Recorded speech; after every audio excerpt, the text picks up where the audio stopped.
राम राम राम राम राम राम राम राम राम नारायण नारायण। संबंध। जब अंतकाल के स्मरण के अनुसार ही गति होती है तो फिर अंतकाल में भगवान का स्मरण होने के लिए मनुष्य को क्या करना चाहिए, इसका उपाय आगे के 7वें श्लोक में बताते हैं। तस्मात् सर्वेषु कालेषु मामनुस्मरयोऽद्य च मय्यर्पितमनो बुद्धिर्मामेवैष्यस्य संशयम्। इसलिए तू सब समय में मेरा स्मरण कर और युद्ध भी कर।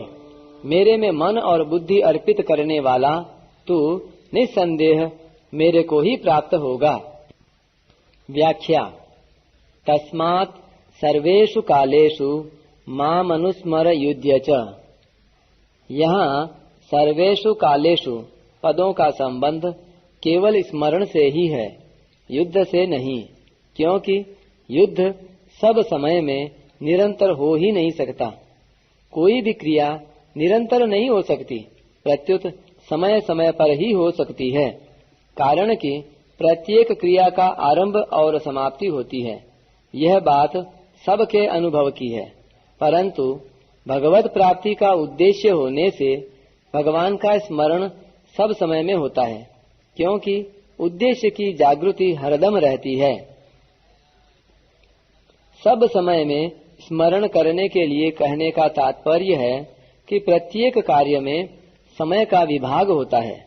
जैसे यह समय सोने का और यह समय जगने का है, यह समय नित्य कर्म का है, यह समय जीविका के लिए काम धंधा करने का है, यह समय भोजन का है।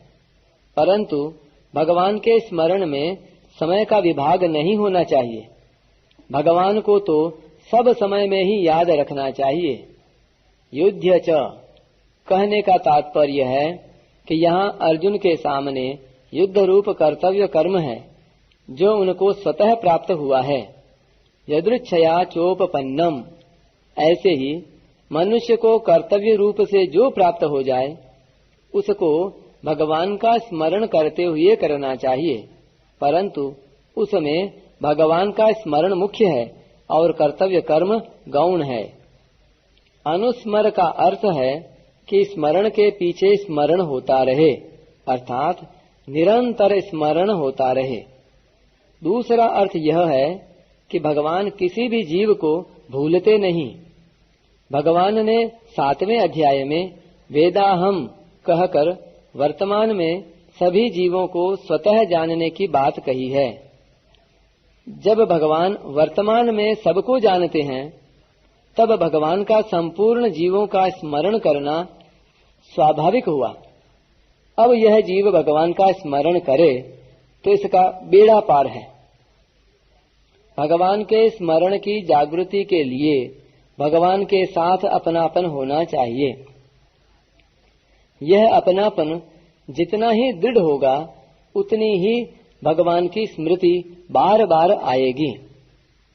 मय्यर्पित मनो बुद्धि, मेरे में मन बुद्धि अर्पित कर देने का साधारण अर्थ होता है कि मन से भगवान का चिंतन हो और बुद्धि से परमात्मा का निश्चय किया जाए, परंतु इसका वास्तविक अर्थ है मन, बुद्धि, इंद्रियां, शरीर आदि को भगवान के ही मानना, कभी भूल से भी इनको अपने न मानना।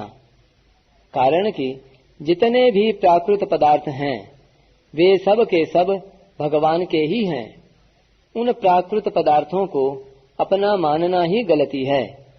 साधक जब तक उनको अपना मानेगा तब तक वे शुद्ध नहीं हो सकते, क्योंकि उनको अपना मानना ही खास अशुद्धि है और इस अशुद्धि से ही अनेक अशुद्धियां पैदा होती हैं। वास्तव में मनुष्य का संबंध केवल प्रभु के साथ ही है।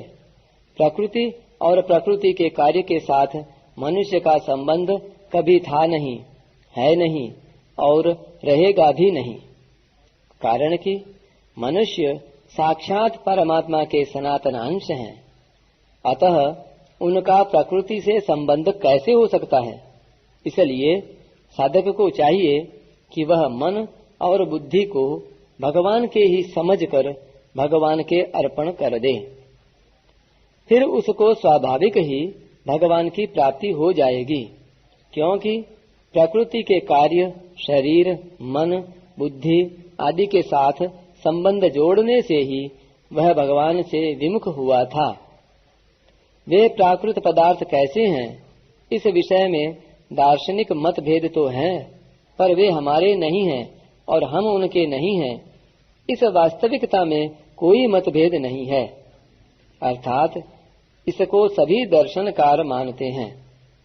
इन दर्शनकारों में जो ईश्वरवादी हैं, वे सभी उन प्राकृत पदार्थों को ईश्वर के ही मानते हैं, और दूसरे जितने दर्शनकार हैं वे उन पदार्थों को चाहे प्रकृति के माने चाहे परमात्मा के माने, पर दार्शनिक दृष्टि से वे उनको अपने नहीं मान सकते। अतः साधक उन सब पदार्थों को ईश्वर के ही मानकर ईश्वर के अर्पण कर दें, तो उनका हम भगवान के ही थे और भगवान के ही रहेंगे, ऐसा भगवान के साथ नित्य संबंध जागृत हो जाएगा। मामे वैश्यस्य संशयम, मेरे में मन बुद्धि अर्पण करने वाला होने से तू मेरे को ही प्राप्त होगा, इसमें कोई संदेह नहीं है। कारण कि मैं तुझे नित्य प्राप्त हूँ। अप्राप्ति का अनुभव तो कभी प्राप्त न होने वाले शरीर और संसार को अपना मानने से, उनके साथ संबंध जोड़ने से ही होता है। नित्य प्राप्त तत्व का कभी अभाव नहीं हुआ और न हो सकता है। अगर तू मन, बुद्धि और स्वयं को मेरे अर्पण कर देगा तो तेरा मेरे साथ जो नित्य संबंध है वह प्रकट हो जाएगा, इसमें कोई संदेह नहीं है। स्मरण संबंधी विशेष बात। स्मरण 3 तरह का होता है, बोधजन्य, संबंधजन्य और क्रियाजन्य। बोधजन्य स्मरण का कभी अभाव नहीं होता। जब तक संबंध को न छोड़ें तब तक संबंधजन्य स्मरण बना रहता है। क्रियाजन्य स्मरण निरंतर नहीं रहता। इन तीनों प्रकार के स्मरण का विस्तार इस तरह है। पहला, बोधजन्य स्मरण। अपना जो होनापन है उसको याद नहीं करना पड़ता, परंतु शरीर के साथ जो एकता मान ली है वह भूल है। बोध होने पर वह भूल मिट जाती है, फिर अपना होनापन स्वतः सिद्ध रहता है। गीता में भगवान के वचन हैं, तू, मैं और ये राजा लोग पहले नहीं थे, यह बात भी नहीं है, और भविष्य में नहीं रहेंगे, यह बात भी नहीं है। अर्थात निश्चित ही पहले थे और निश्चित ही पीछे रहेंगे। जो पहले सर्ग, महासर्ग और प्रलय, महाप्रलय में था, वही यह प्राणी समुदाय उत्पन्न होकर नष्ट होता है। इसमें वही यह प्राणी समुदाय तो परमात्मा का अंश है और उत्पन्न होकर नष्ट होने वाला शरीर है। अगर नष्ट होने वाले भाग का विवेक पूर्वक सर्वथा त्याग कर दें तो अपने होनेपन का स्पष्ट बोध हो जाता है।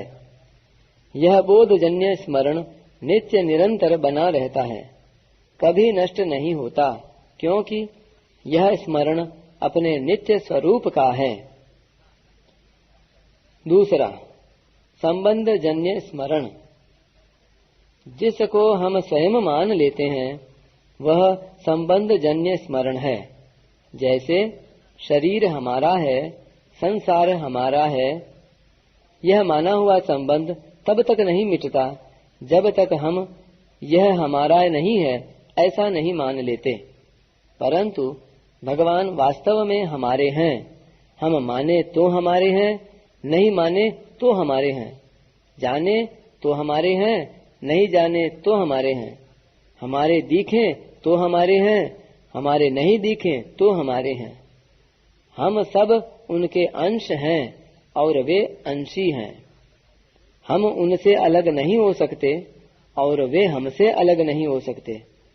जब तक हम शरीर संसार के साथ अपना संबंध मानते हैं, तब तक भगवान का यह वास्तविक संबंध स्पष्ट नहीं होता। जब हम शरीर और संसार के संबंध का अत्यंत अभाव स्वीकार कर लेते हैं, तब भगवान का नित्य संबंध स्वतः जागृत हो जाता है। फिर भगवान का स्मरण नित्य निरंतर बना रहता है। तीसरा, क्रियाजन्य स्मरण। क्रियाजन्य स्मरण अभ्यासजन्य होता है। जैसे स्त्रियां सिर पर जल का घड़ा रख कर चलती हैं तो अपने दोनों हाथों को खुला रखती हैं और दूसरी स्त्रियों के साथ बातें भी करती रहती हैं, परंतु सिर पर रखे घड़े की सावधानी निरंतर रहती है। नट रस्से पर चलते हुए गाता भी है, बोलता भी है, पर रस्से का ध्यान निरंतर रहता है। ड्राइवर मोटर चलाता है, हाथ से गियर बदलता है, हैंडल घुमाता है और मालिक से बातचीत भी करता है, पर रास्ते का ध्यान निरंतर रहता है।